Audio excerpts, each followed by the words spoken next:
The Imagineering story is a new documentary on the Disney Plus streaming service, so let's talk about it.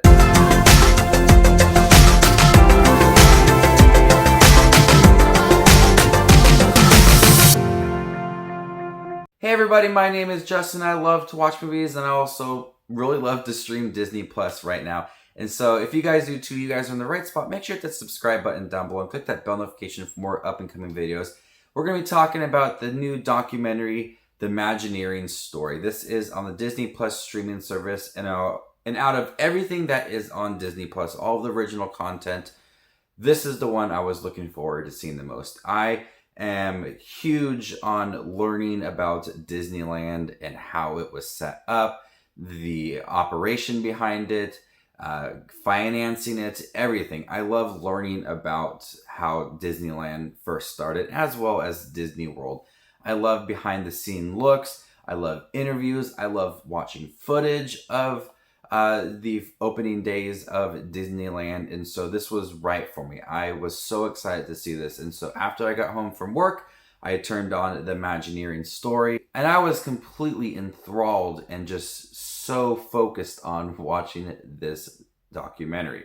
This documentary covers a lot, from Walt Disney wanting to start Disneyland to the opening days and people calling it a nightmare, and people and rides breaking down, them running out of water and trying to force people to buy Coca-Cola, and then wanting to expand a little more throughout the years, going to the World Fair in New York, starting the Pirates of the Caribbean ride.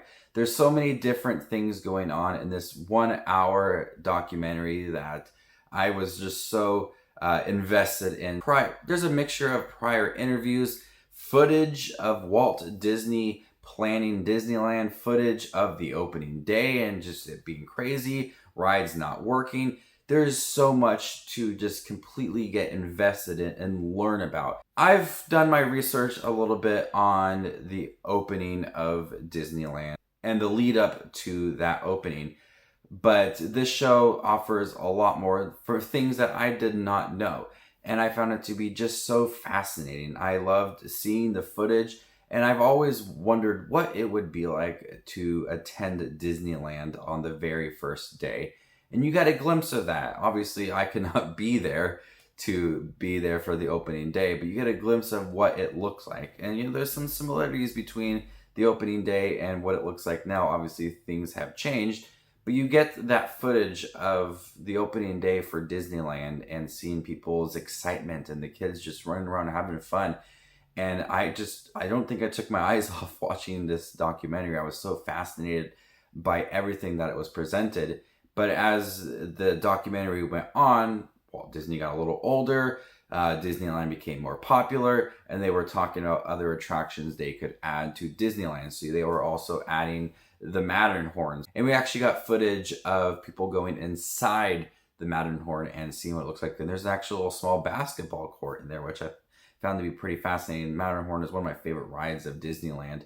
And then we moved forward a little bit more and we got the Pirates of the Caribbean ride set up. And I like seeing the process that went into it, the drawings, the sculptures that they used to create the people that ran around the attraction.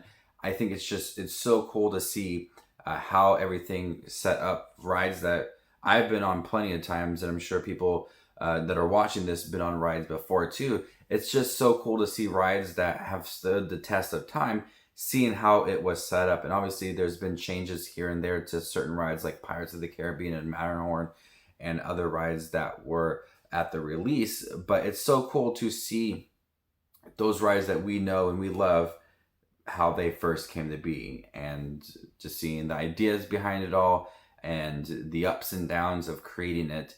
This is not a series that's sugarcoating and making everything sweet and fun about Disneyland. They went over their budget creating Disneyland. The press did not like Disneyland, and there was a lot of mishaps along the way, but he knew it was an opportunity for him to grow Disneyland. And it's just cool to capture Walt Disney's imagination and the engineering going behind it. Imagineering, as he called it. I'm so excited to see the rest of this documentary series. Like I said, this was the thing I was looking forward to seeing the most on Disney Plus. yeah, we have The Simpsons and all the Disney shows and The Mandalorian, all the Star Wars movies. I was looking forward to seeing this one the most because, like I said, I love learning about Walt Disney, his past, creating Disneyland, Disney World, just the history behind it. And so I think this was right up my alley, and I was so excited to see it, and it definitely paid off. It was a great documentary, and I can't wait to see the rest of the series.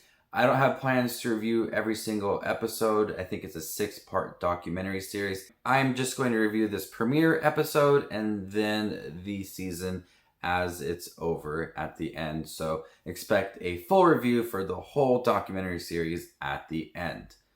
My goal is to be your #1 place for Disney Plus original content. I've already reviewed The Mandalorian, The World According to Jeff Goldblum, as well as Marvel's Hero Project. I got more reviews coming your way. So if you guys are enjoying the Disney Plus streaming service, make sure to hit that subscribe button down below. Click that bell notification for more up and coming Disney Plus content coming your way. Thank you guys for checking my review for the Imagineering Stories documentary about the process of making Disneyland and what went into it.